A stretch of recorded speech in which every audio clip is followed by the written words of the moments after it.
You're just taking up space, my son said, without raising his voice, as if those words were perfectly reasonable. I stood there holding a basket of unfolded laundry, my back aching so much I hadn't slept for 2 nights. And that was the moment I stopped being afraid to leave.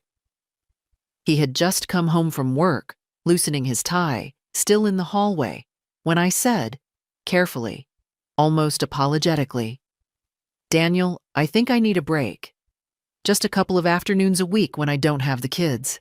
My back—" I didn't finish.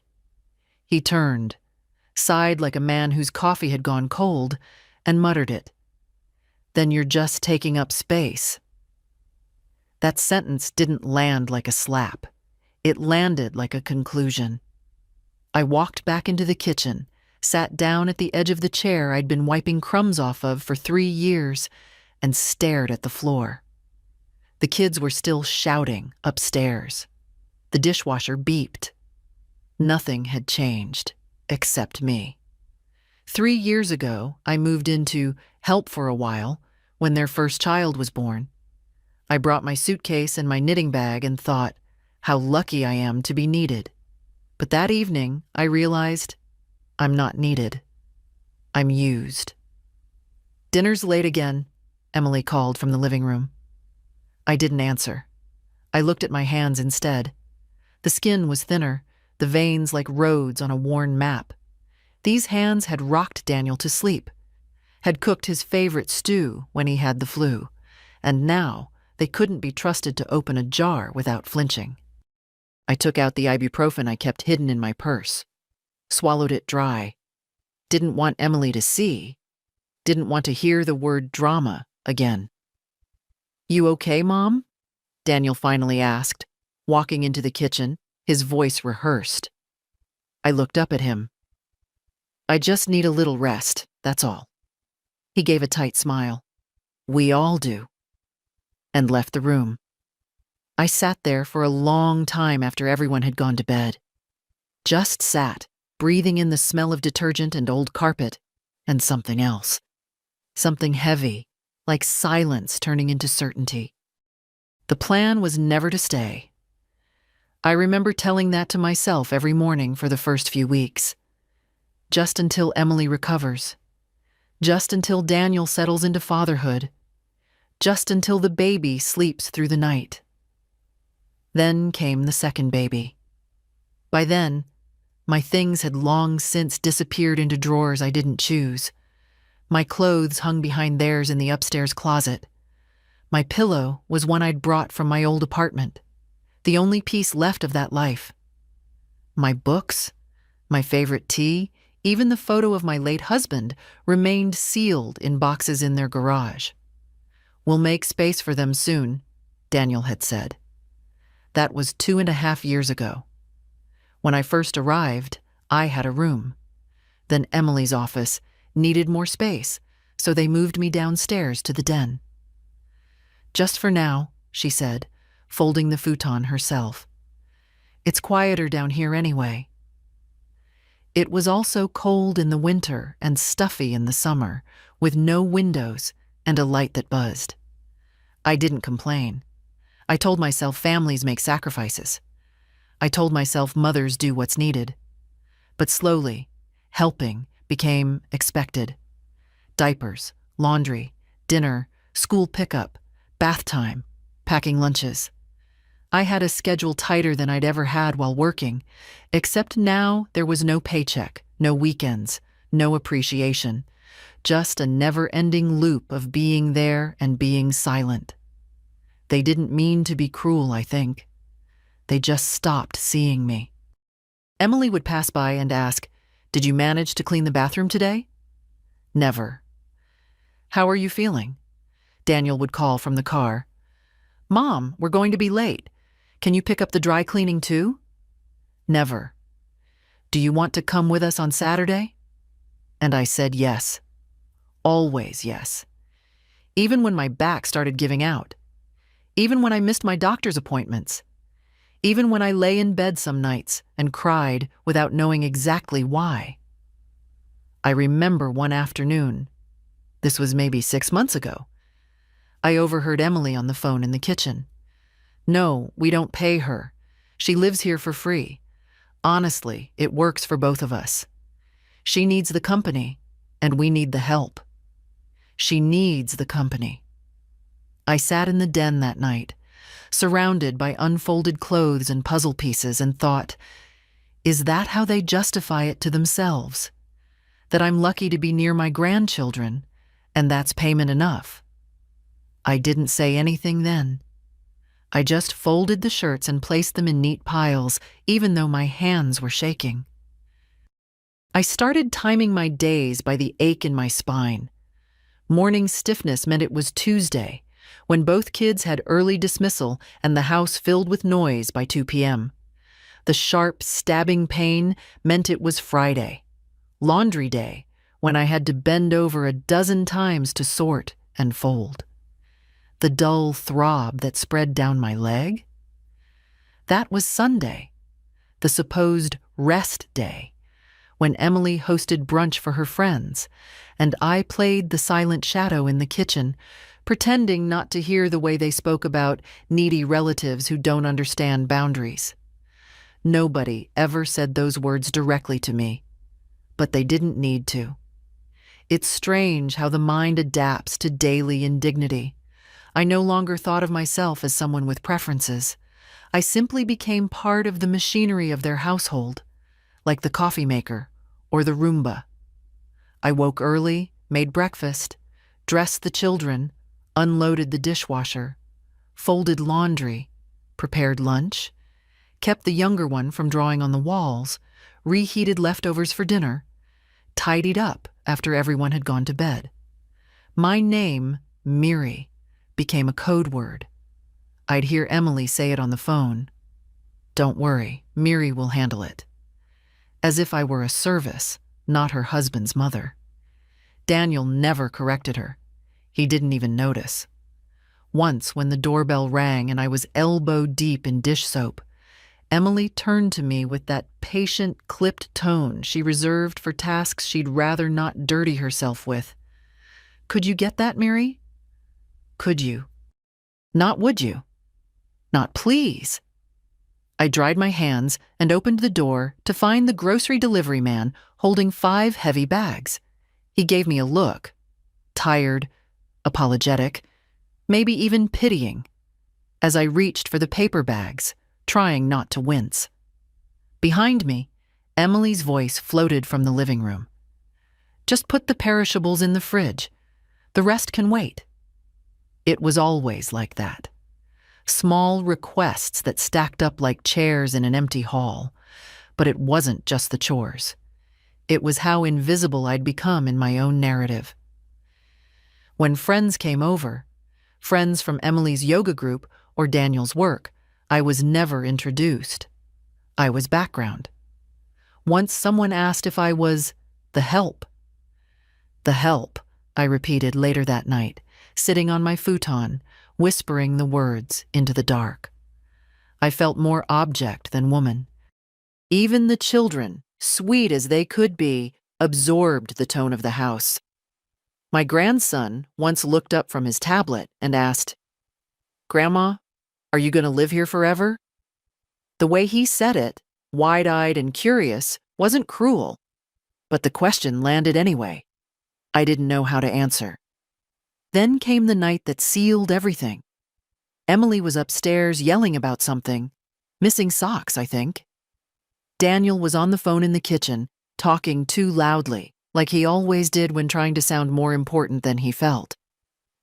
I was in the hallway, sorting coats. I wasn't meant to hear it. "I don't know, Em," he said into the phone. "She's just always here, like part of the furniture.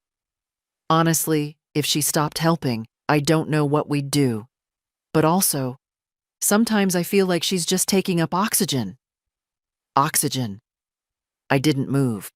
I stood frozen, hand on a child's puffer jacket, while that word looped in my brain. Oxygen. I went to bed without dinner that night. I couldn't taste anything anyway. The next morning, I woke early, made breakfast, dressed the children, cleaned the kitchen. I did everything exactly as usual, but inside, something had cracked clean through. The quiet voice that had whispered doubts for years now stood up and spoke plainly. This is not a home. This is a position you were assigned and can be dismissed from at will. I didn't cry. I was too tired. That afternoon, I took a long walk to the park. It was cold. My knees protested. But I needed the air. I watched couples pass by, older women in pairs with thermoses, mothers with strollers. I sat on a bench for nearly an hour. No one called to check on me. When I came back, dinner was half burnt. Emily was irritated. Where were you? I had a meeting. You know I can't watch both kids at once. I looked at her face, flushed and annoyed, and said nothing. Later, in the den, I pulled out the old suitcase I'd brought with me 3 years ago, the one I never fully unpacked. I laid it open on the futon. It smelled like the cedar sachets I'd tucked inside, the only thing that still smelled like me. Then I reached for the drawer where we kept the spare keys. I didn't pack quickly. It wasn't a dramatic escape. No slammed drawers, no flurry of movement. Just a quiet, deliberate collection of things that still belonged to me. A cardigan I'd knitted years ago, now faded but warm. My worn wallet with a zipper that stuck. A comb. A pair of socks that still had my initials stitched in the hem. A habit I picked up when Daniel was a child and left everything behind at school. I sat on the futon, suitcase half full, and opened the small box I kept beneath the bed. It was dusty and wrapped in a plastic bag. Not from neglect, but from fear of intrusion. Inside were the remnants of who I used to be. A slim notebook with old poems I never showed anyone. A tiny gold ring that no longer fit, but once meant freedom. And 2 photographs. One of Daniel, age 8, grinning with his front teeth missing, holding a paper dragon we'd made together during a stormy afternoon. And one of Robert, my late husband, in his faded army jacket, standing with his hand on my shoulder the day we signed the lease on our first apartment. He died too young, but in all our years together, he never once made me feel like I was in the way. I traced my fingers over Robert's face and whispered, "You wouldn't have let this happen." Then I put the pictures in the side pocket of my suitcase. I wasn't leaving them behind. Upstairs, laughter echoed. Emily on the phone probably, or maybe one of her shows. Everything in that house always had noise. TVs, tablets, the baby monitor even when no one was crying. But none of it ever reached me. Not really. I looked around the den, the room that had never been mine. The walls were bare. The air smelled faintly of detergent and tiredness. The only mark I'd left in that space was a small dent in the futon where I sat every evening with aching knees and swollen hands. There was a time, not long ago really, when I would have seen leaving as a betrayal. When I'd have told myself that good mothers don't abandon their families, that grandmothers should be grateful just to be included. But those stories no longer fit. They pinched in all the wrong places. I wasn't abandoning anyone. I was returning to myself. I zipped the suitcase slowly, quietly, placed it near the door and sat down again, waiting for the house to fall asleep. Around midnight, I padded softly into the hallway. No creaks, no lights. The children were asleep. Emily and Daniel's door was closed.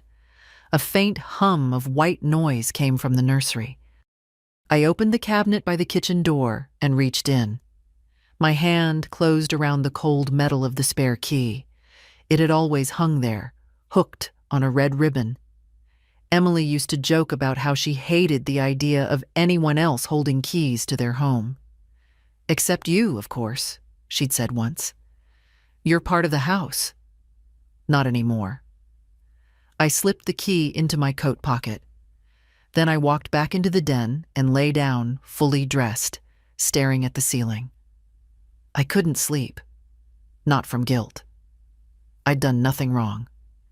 But from a strange, almost exhilarating kind of fear. Like standing at the edge of a dock, knowing you're about to step into deep water after too many years on land. I didn't cry. My eyes were dry. My chest felt tight, but not from sadness. From resolve. By dawn, I was up again. The house was still asleep. I made coffee, not because I needed it, but because I always did. I fried eggs, sliced bread, laid out plates. My final act of service. I didn't do it out of spite. I just didn't want to leave chaos behind. When Daniel came downstairs, yawning, still tying his bathrobe, I was sitting at the table with my coat zipped and my suitcase at my feet. He blinked. Going somewhere? Yes. He looked at the suitcase, then back at me. Now? I nodded. I'm not staying here anymore. He rubbed the back of his neck. What? Why? We haven't even talked about… You said I was just taking up space. His mouth opened, then shut. For a second, I almost felt sorry for him. I didn't mean it like that, he mumbled. I know. You meant it exactly how you said it. He sighed. Mom, don't be dramatic. We've all been stressed. Emily's job, the kids, the house. I know, I interrupted. That's why I stayed as long as I did. But I'm done now. He shifted, defensive. You're not seriously leaving over one comment. It wasn't one, I said quietly. It was 100 small things. This house is full of them. He didn't answer, just stood there, robe half open, mouth tight. I took my cup to the sink, rinsed it, put on my gloves, picked up the suitcase, and walked out the door without looking back. I didn't walk fast. There was no need. The morning was cold, and the weight of the suitcase made me lean slightly to the left, but I welcomed the discomfort. It was mine. Mine to carry. Mine to choose. I made it 2 blocks before Daniel called. I let it ring. The third time, I picked up. Mom, he said, breathless. Where are you? On my way somewhere else, I answered. My voice didn't shake. I felt no need to comfort him. You didn't have to do this. I did, I said simply. A pause. Then, you didn't even say goodbye to the kids. I swallowed, felt the familiar guilt knock once at my ribs. Then I pushed it away. They were asleep, I said. And I wasn't going to wake them to explain something you should have explained a long time ago. That's not fair. I stopped walking and stood on the sidewalk, watching a bus pull away from the corner. Neither is what's been happening in that house for the last 3 years. I heard him exhale. Okay, look, can we just talk later? Maybe come back tonight and we'll all sit down together. Daniel, I said gently, there's no we right now. And I hung up. I didn't go to a hotel. I didn't have the energy to explain myself to a front desk clerk or figure out how to stretch a modest retirement fund across nightly rates. I called Evelyn. We hadn't spoken in nearly 6 years. The last time was at her sister's funeral, where we hugged too tightly and promised to meet soon, and of course never did. But I knew she still lived on the other side of town. Same apartment, same red door, same sharp voice that could cut through fog.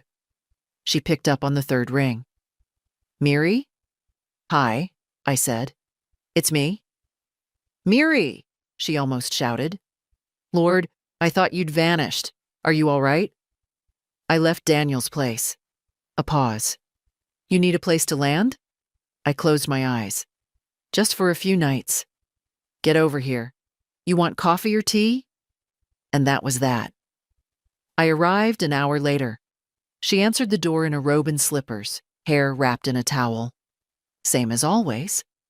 Her place smelled like cinnamon and cat litter. and I'd never loved a cent more.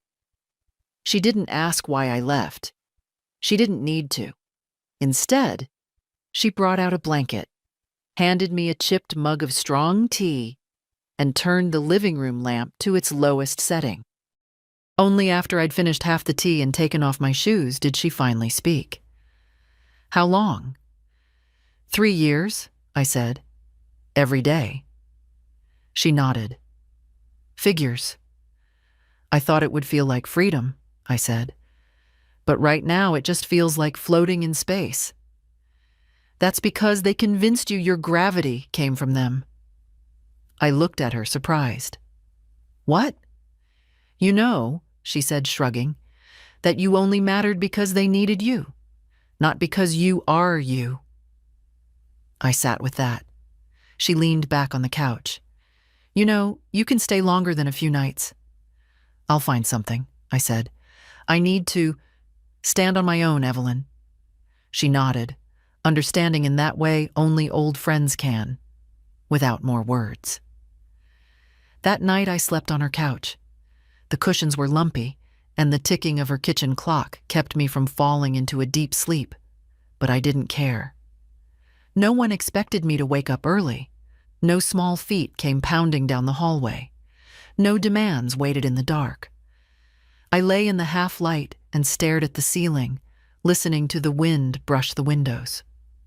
I wasn't in anyone's way. The next morning, I made toast and eggs for both of us, out of habit, but also out of love. Evelyn protested, of course, called me dramatic, but cleaned her plate like she hadn't eaten in days. I spent the rest of the morning calling a few numbers.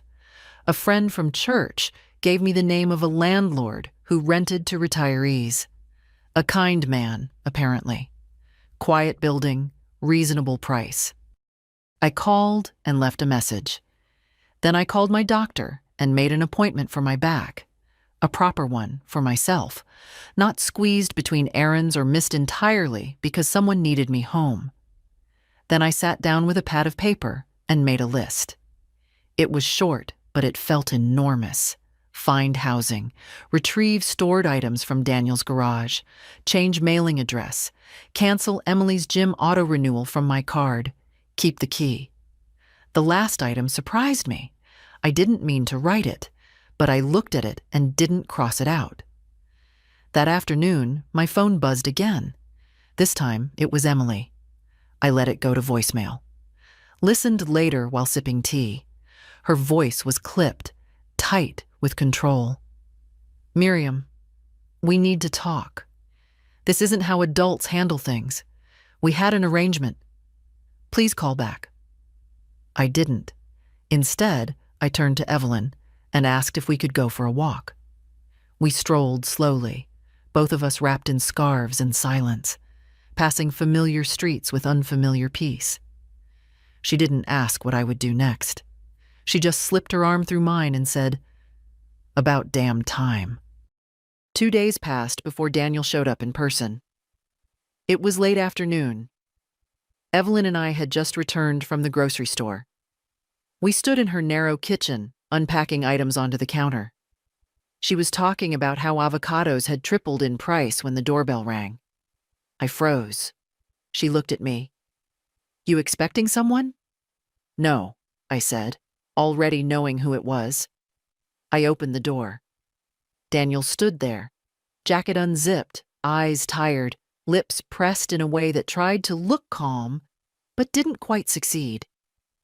He looked older than he had 3 days ago. Or maybe I was just seeing him clearly for the first time in a long time. "Hi," he said. "Hi." We stared at each other in silence. "Can I come in?" he asked finally. I hesitated, then stepped aside. Evelyn raised an eyebrow from the kitchen, then disappeared upstairs without a word. She'd always known when to exit the stage. Daniel stood awkwardly in the small living room, looking out of place among the crocheted throws and old cat figurines. He glanced at the couch. "You're staying here?" "For now." He nodded. "It's just A bit sudden, Mom. It wasn't sudden, I said. It just looked that way from your side. He winced. Look, I know what I said was harsh. I was frustrated. I didn't mean it the way it sounded. You meant it exactly the way it sounded, I said quietly. He sighed and sat down, rubbing his hands together. Emily's upset. I almost laughed. Emily's upset? She says the kids are confused. They keep asking where you are. I'm sure she found a way to explain it. She told them you were visiting a friend. Well, I said, at least that's not a lie. He looked at me, and for the first time in years, I saw something raw in his eyes. Not guilt, not quite, but maybe the beginning of recognition. I didn't think it was that bad, he said. You never said anything. Because I didn't know how to, I answered. Because every time I tried, it turned into how hard things were for you, or for Emily, or for the kids. There was never room for my words. He was silent. You used to call me after work just to chat, I continued. You used to ask how I was. When did that stop? I don't know. You stopped seeing me, Daniel, I said. You saw what I did, but not who I was. He leaned back, looked up at the ceiling like the answer might be written there. I thought we were all just doing our best. You were doing what was convenient. I was disappearing. He sat forward. So what happens now? Are you going to stay here forever? Cut us out? I shook my head. I don't want to cut anyone out, but I'm not coming back to be your invisible help. That's not fair, he said again. I looked at him. Fair would have been letting me be a grandmother, not your backup wife, not your full-time unpaid staff. Just someone who could love her grandkids without breaking her back. He looked down. I've already started looking for a place, I said. I'll be moving into my own apartment by the end of the month. Mom, I held up a hand. Don't. Don't try to make this about how hard it will be without me. I know it will be. That's not my responsibility to fix. He opened his mouth, then closed it again. After a moment, he nodded. Okay. Okay, I echoed. He reached into his coat pocket and pulled out a key, the red-ribboned spare. You took this. I did. He held it out. Here. I didn't move. I want you to have it, he said, quieter now. I was going to ask for it back. Emily insisted. But I want you to have it, in case you ever want to come back. As a guest. As my mother. I took the key. Not because I needed it, but because I finally understood what it meant to hold something and not owe anyone anything. We sat in silence for a few more seconds. I'll walk you out, I said. At the door, he turned and looked at me. I miss you. I nodded. That's a start. And then he was gone. I closed the door slowly, leaned my forehead against the wood. Evelyn appeared behind me. Well, she said, that looked human. I laughed, a short, surprised laugh that turned into a sob halfway through. She pulled me into a hug, awkward and firm.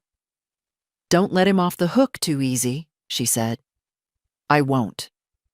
Later that evening, I opened my purse and looked at the key in my palm.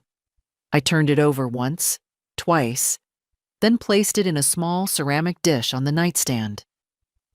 It no longer meant obligation. It no longer meant sacrifice. It just meant choice. The apartment was smaller than I expected, but the light poured in from the east-facing windows like a promise. It's nothing fancy, the landlord had warned me over the phone, but it's quiet, and the neighbors keep to themselves.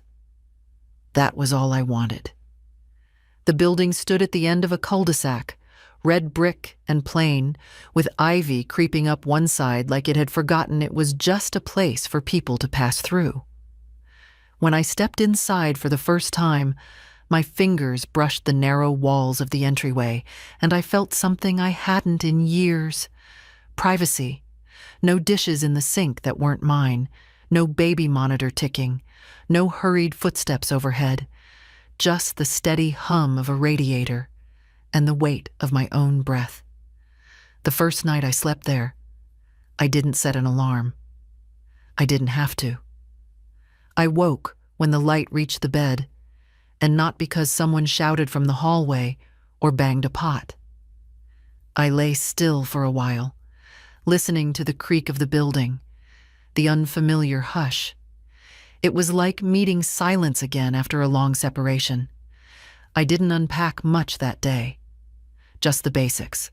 Clothes, toiletries, the 2 framed photos I had brought from the den, Daniel as a child and Robert smiling in that jacket of his. I placed them on the small shelf by the kitchen window next to a mug I bought at the thrift store down the street. It read, "You survived everything so far. You'll survive this too." By noon, I was hungry, but not for food. I wanted movement. I needed a rhythm again, one that belonged to me. So I walked to the library. It was 5 blocks away, nestled between a bakery and a closed-down tailor shop, a modest building with peeling paint and a cracked stone bench out front. I hadn't had a library card in over a decade. The librarian, a woman in her 50s with tired eyes and a soft voice, smiled when I asked. "First time in a while?" she said. "Yes," I replied, "and first time on my own terms." She didn't ask what I meant, just handed me the form. I left with 2 books, 1 novel, 1 cookbook, and a sense that I'd just recovered a part of myself I hadn't even known was missing. Later, I wandered into the cafe next door. It was small, cluttered, full of overgrown plants and mismatched chairs. The kind of place where people come to write, to linger, to be unnoticed. The young man behind the counter had a beard like a forest and hands inked with line drawings. "What can I get you?" he asked. "Just a tea," I said. He nodded, then paused. "You new around here?" I smiled. "Something like that." "Welcome," he said, and meant it. I took my cup to a corner table, opened the novel, and read for almost an hour without interruption. No one asked me to pick up anyone, fold anything, explain why the potatoes were overcooked. I lost track of time. And when I looked up and saw the sun had moved across the floor, I didn't panic. This was mine. Back in the apartment that evening, I sat by the window and dialed a number I hadn't used in months. Voicemail picked up. "Hi, sweetie," I said after the beep. "It's Grandma. Just wanted to say I miss you. Hope you're doing well in school. I'm in a new place now. When your dad thinks it's okay, maybe you can come visit. I'd love that." I hung up and placed the phone down gently. No expectations. Just a message sent out into the world like a paper boat on a pond. I made myself dinner. Nothing elaborate, just pasta with garlic and olive oil. I poured a glass of water, sat at the table, and lit a candle. For no reason. For every reason. The silence was no longer empty. It was full of space for me. Later, I took a long bath, letting the heat work its way into the places that always ached. I didn't rush. There was no reason to. Afterward, wrapped in a robe Evelyn had insisted I take, it's old like us but still soft, I padded across the apartment and sat at the small desk by the window. I opened a fresh notebook and wrote across the first page. Day 1. Not someone's burden, just myself. I underlined it twice. Then I looked out the window at the quiet street, the streetlights just flickering on, and felt something shift. It wasn't joy, not yet, but it was the clearing away of fog. Not sadness either, just the steady return of myself. It was nearly a week before I heard from anyone in that house again. Not Daniel, not Emily, not even the children. The silence wasn't cruel. It was worse. It was careful. As if they were waiting for me to make the first move. As if I was the one who'd made things difficult by leaving, and now it was my job to smooth everything over. But I had nothing left to smooth. The apartment was still half bare. A few rugs, my clothes folded neatly in a closet with no one else's laundry to crowd them. The television hadn't even been turned on. I liked it that way. I didn't need noise. I needed time. On the 7th day, the phone rang. I was making tea. The good kind, loose leaf, a little lavender in the blend. When the screen lit up and I saw the name, my heart tightened in a way I hadn't expected. Oliver, my grandson. I wiped my hands and picked up. Grandma? His voice was uncertain, like he wasn't sure what world he was dialing into. Hi, sweetheart. Are you okay? I closed my eyes. I am now. Dad said you were visiting a friend, but you didn't call, and Mom seemed mad whenever I asked about you. I sat down. I left Oliver. I moved out. Because of something we did? No, baby, not because of you. A long pause. I could hear the quiet hum of a TV in the background, the muffled clatter of dishes. I miss you. My throat caught. I miss you too. Can I come see you? I'd like that very much, I said. But we have to let your parents figure out how they feel about it. It's complicated right now. Why? He asked. Because your mother never saw me as more than a free convenience. Because your father forgot how to be a son. Because I let it all happen. Instead, I said, sometimes grown-ups forget how to be kind. And then they need time to remember. Another pause. I remember, he said. You made me pancakes that looked like dinosaurs. I laughed softly. Yes, I did. They didn't taste like dinosaurs, though. Maybe next time I'll do better. Promise? I promise. When we hung up, I sat at the table with my tea going cold, the smile on my face as real as the ache in my chest. Children forgive more easily than adults, but they also see more than we think. I'd always suspected Oliver knew things weren't quite right in that house. Not terrible, not dramatic, just not warm. The next day, I got a letter. A real one. It was tucked in my mailbox, written in crayon, folded 3 times, and sealed with a sticker of a lopsided unicorn. Inside, Dear Grandma, please come back, or let me come to you. I miss how your house smelled. I miss you. Love, Oliver. P.S. I hid the blue car in your purse the last day. You didn't find it yet. I opened my handbag, and sure enough, there it was. A tiny toy car, wedged between my tissues, and a cough drop. I held it in my palm for a long time. I didn't cry. Not quite. But something inside softened in a way it hadn't since I packed that suitcase. That evening, I wrote a note back. Dear Oliver, I found the blue car. Sneaky boy. Thank you for your letter. I miss you too. I can't come back to the house right now, but maybe one day you can visit me here. We'll have dinosaur pancakes again. Love, Grandma. P.S. Bring the red car next time. They can race. I didn't know if Emily would let him read it, but I wrote it anyway, put it in an envelope, walked it to the mailbox in my slippers, let it go. The call came 2 days later, early evening. I was chopping onions, halfway through a soup recipe I hadn't made in years, the kind that required time, layers, attention, like I had again now. When the phone buzzed and I saw Daniel's name, I let it ring once, twice, 3 times before answering. Mom, he said, voice tight. Yes. We need to talk. I turned off the stove. Are you asking or demanding? A pause. I'm asking. I sat down at the small kitchen table. All right, Daniel, talk. He didn't start with an apology. He never did. Instead, "Emily's upset you're writing to Oliver. She thinks it's confusing him." I closed my eyes, counted to 3. "Did you read his letter?" I asked. "What?" "The one he sent me. Did you read it?" He hesitated. "Emily did?" So, second-hand concern, as usual. "Mom, no, you asked to talk, so listen." The silence on the line felt like a held breath.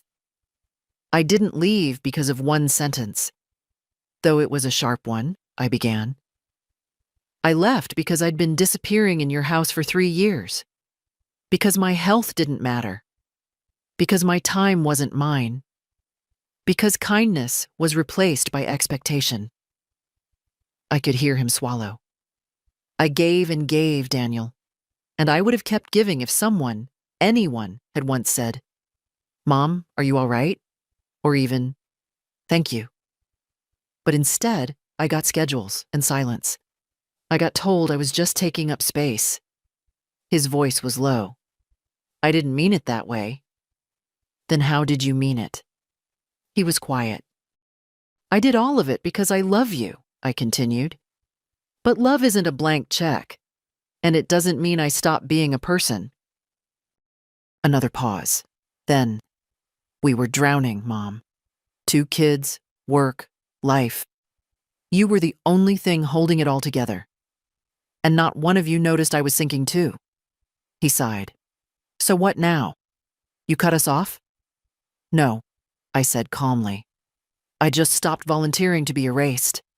You could have told me. I tried. You weren't listening." He didn't argue. That alone was new. "Oliver misses you," he said after a moment. "He doesn't understand why you're not around." "I'm still here," I said. "He has my address. He has my voice. I'm just not coming back to be your safety net." "And Emily?" he asked. I smiled, though he couldn't see it.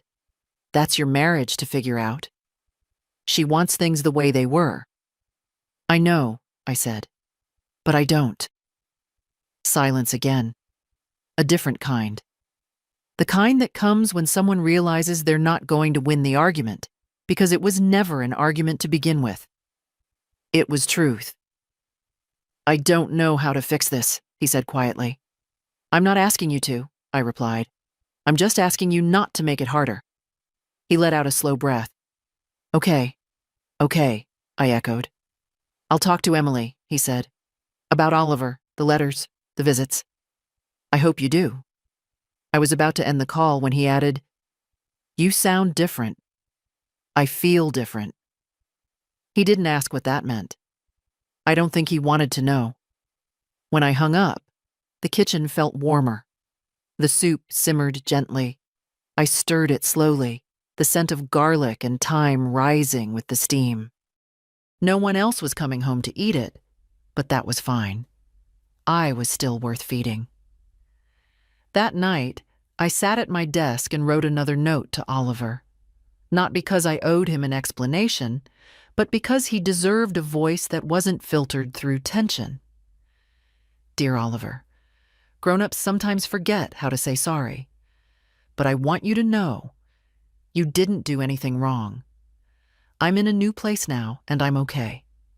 And I love you, always. Love, Grandma. P.S. I hope the blue car is winning. I signed the lease on a rainy Tuesday morning.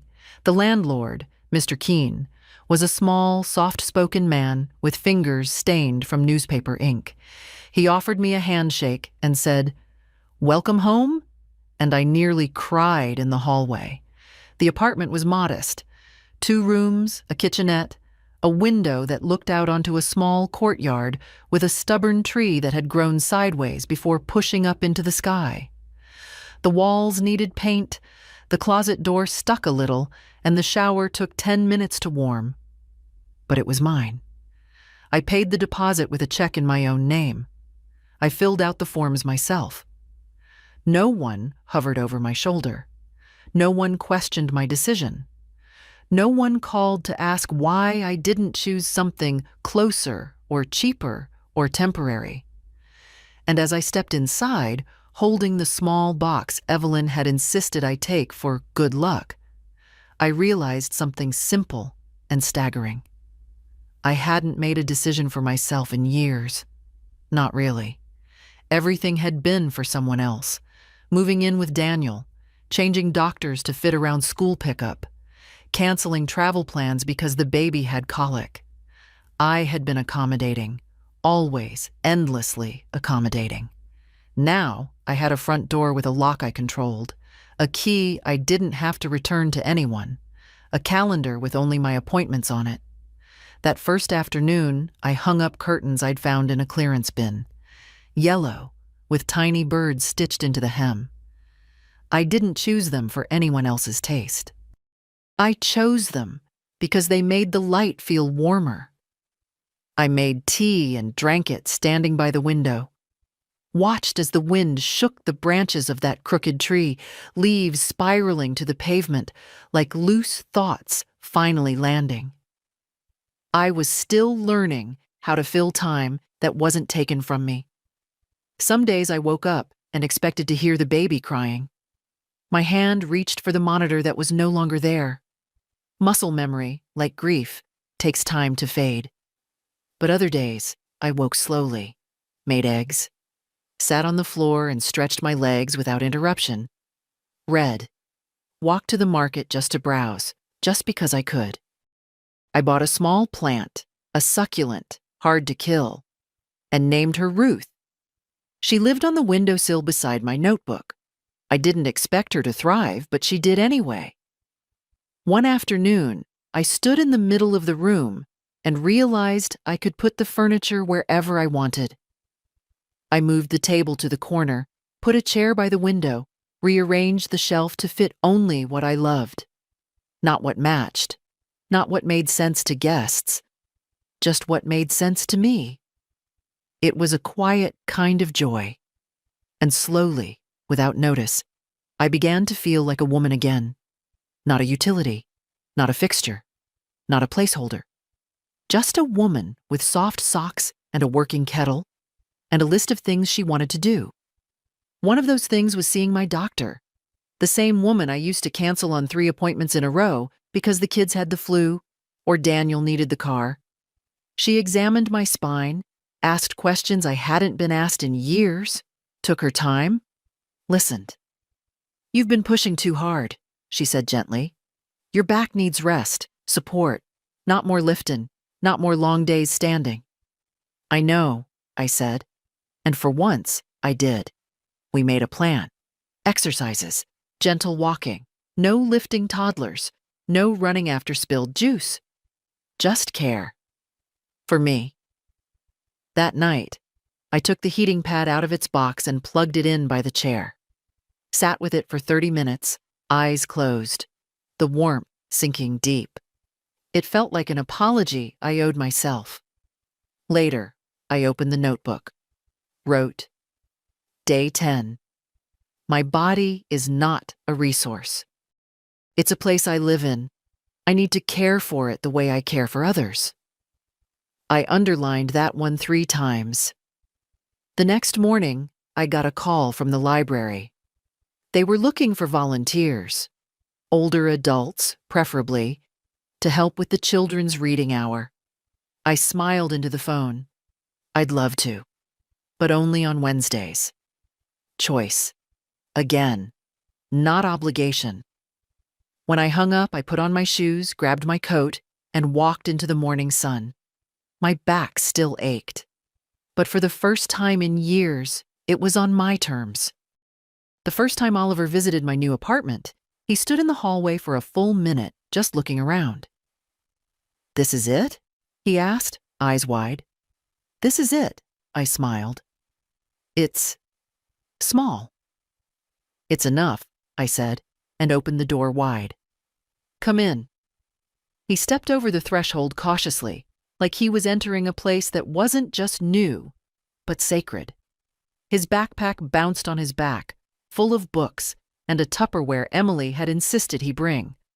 Pasta, because kids need something real to eat, she'd said, in the note Daniel slipped into my mailbox.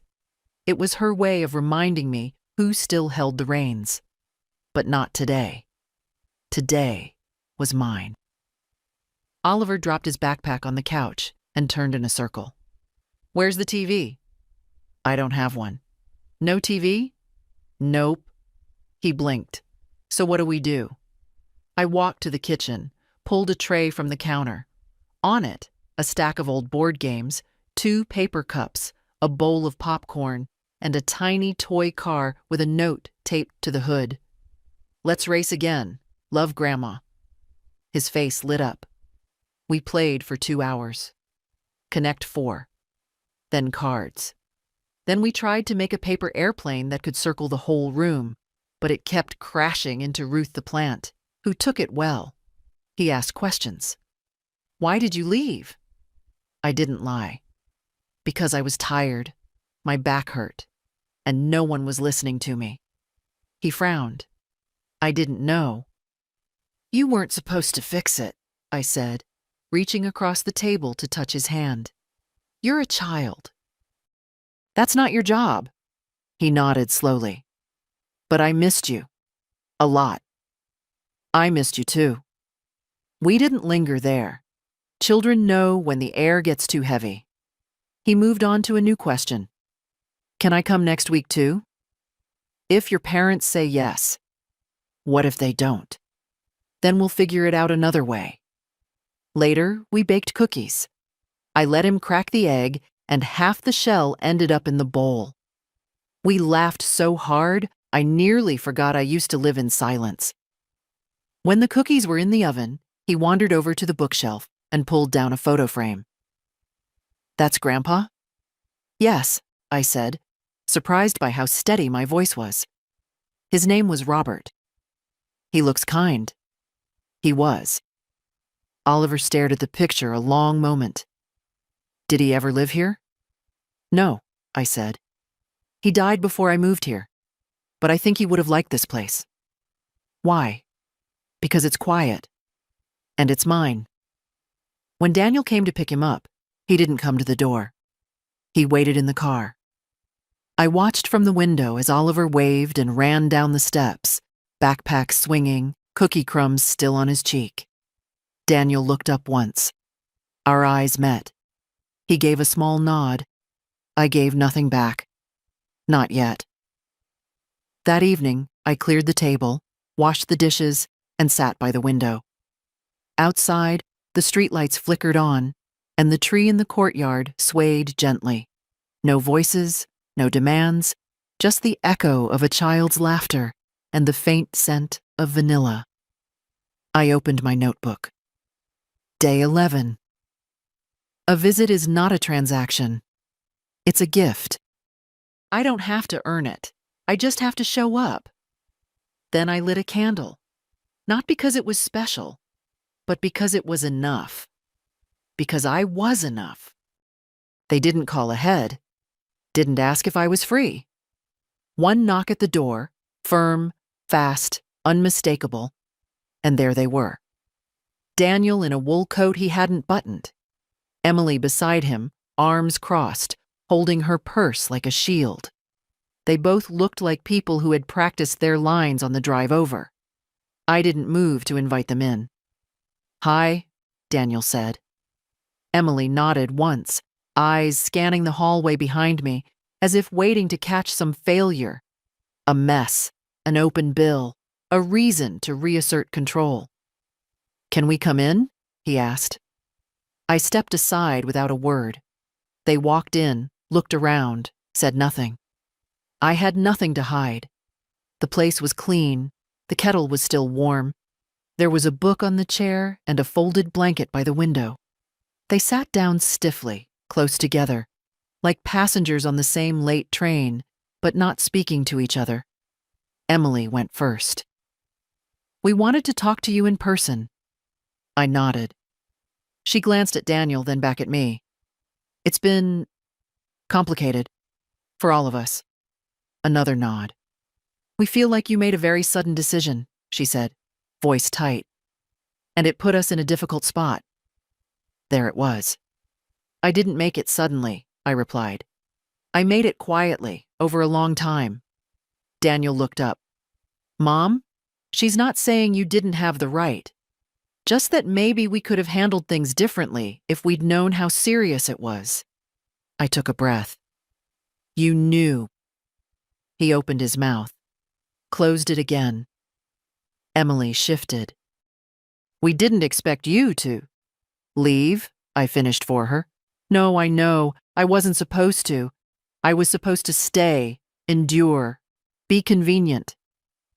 That's not fair, she said. Neither was using me as a full-time nanny and housekeeper without once asking what I needed. She stiffened. You never said no. No, I said. I didn't. Because I loved you all. And I thought that was the same as being needed. Silence. Daniel cleared his throat. Oliver misses you. I know. He's been writing letters. I've been writing back. Emily looked like she wanted to object, but Daniel held up a hand. I'm not here to fight, he said. We came to ask if you'd consider coming back, even part-time. I looked at them. Two adults who once stood in front of me in wedding clothes, nervous and grateful. I had given them my blessing, my time, my home, and still they didn't understand. No, I said. Emily sat up straighter. Excuse me? I said no, I repeated calmly. I won't be coming back. Daniel leaned forward. Not even for a few hours a week. We could pay you, set boundaries, make it more fair. It's not about money, I said. It's about value.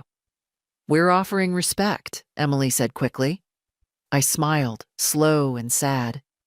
Offering respect now, after taking it for granted, isn't respect. It's negotiation. They sat in silence again. The kettle clicked off behind us, finished boiling. I love Oliver, I said. I will always be his grandmother. But I won't trade my peace for proximity.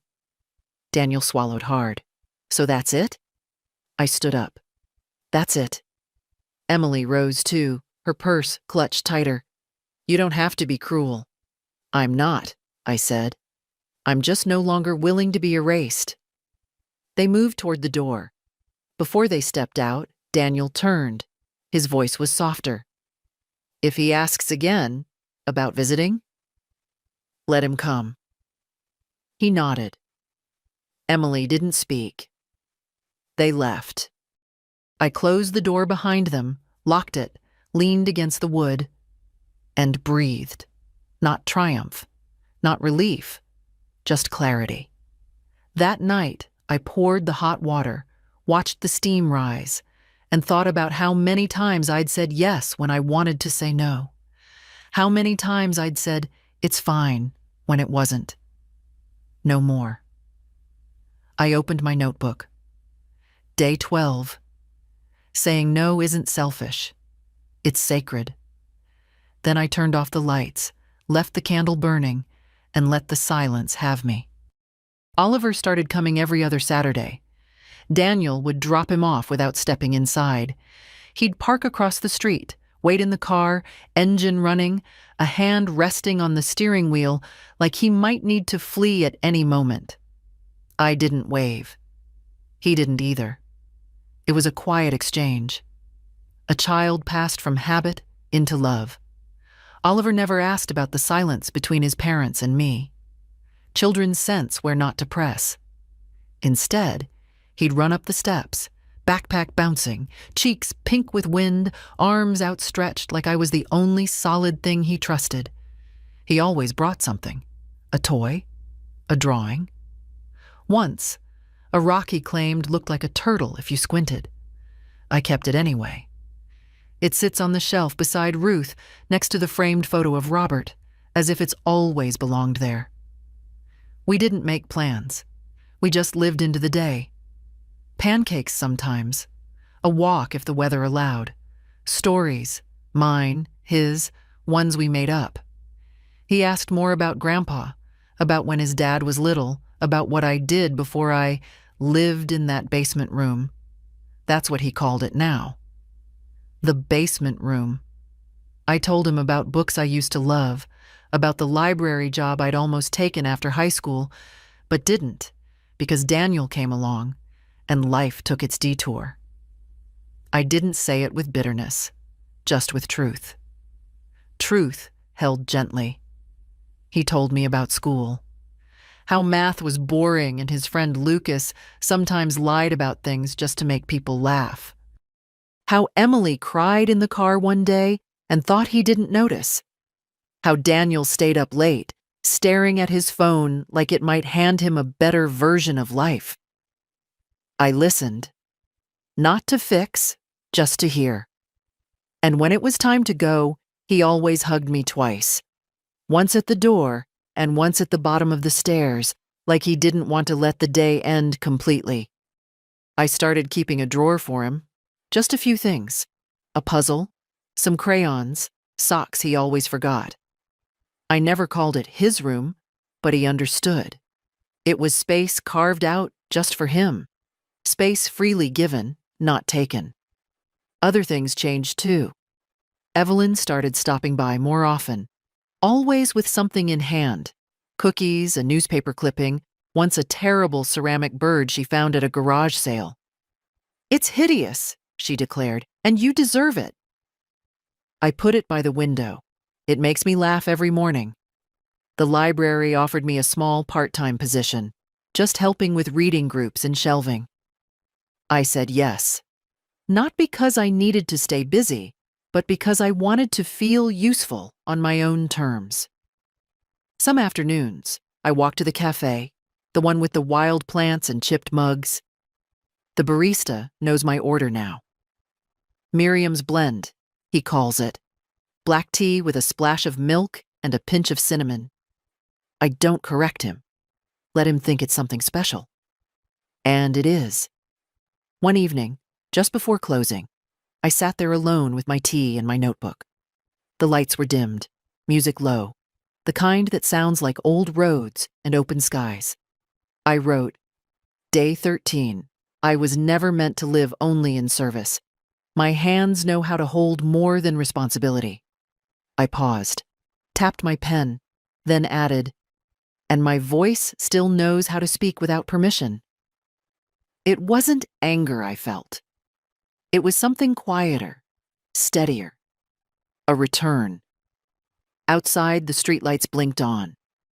I pulled on my coat, paid my bill, and walked home past rows of windows glowing with lives I didn't envy.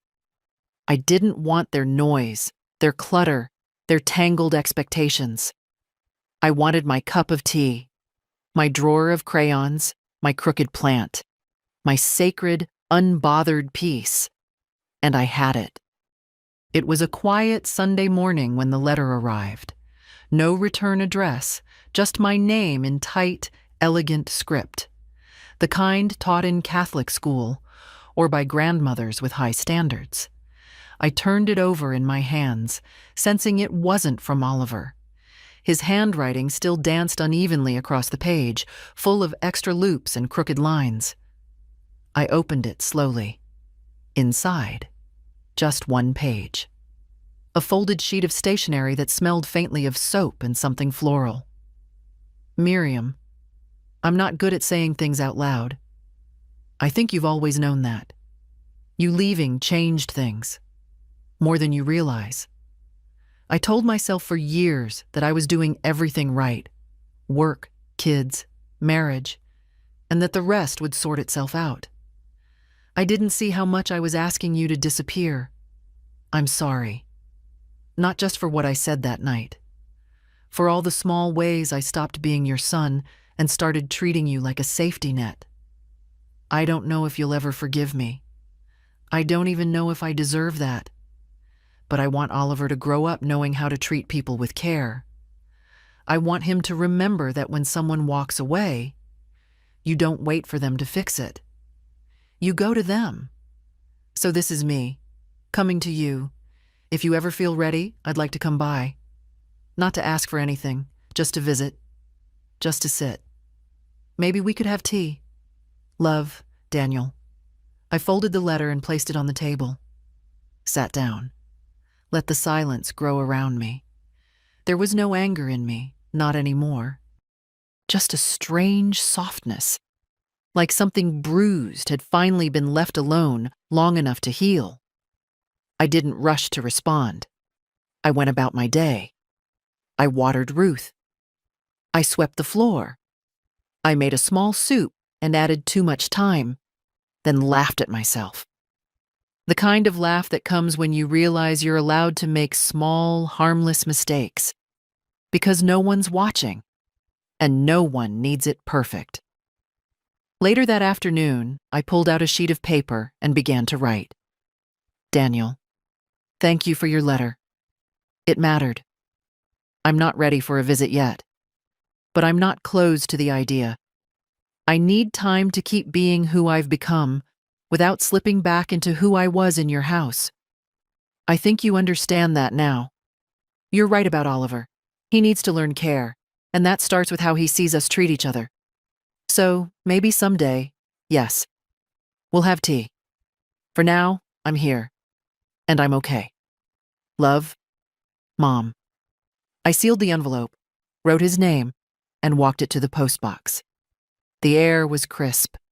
Leaves skittered along the sidewalk like children late for school.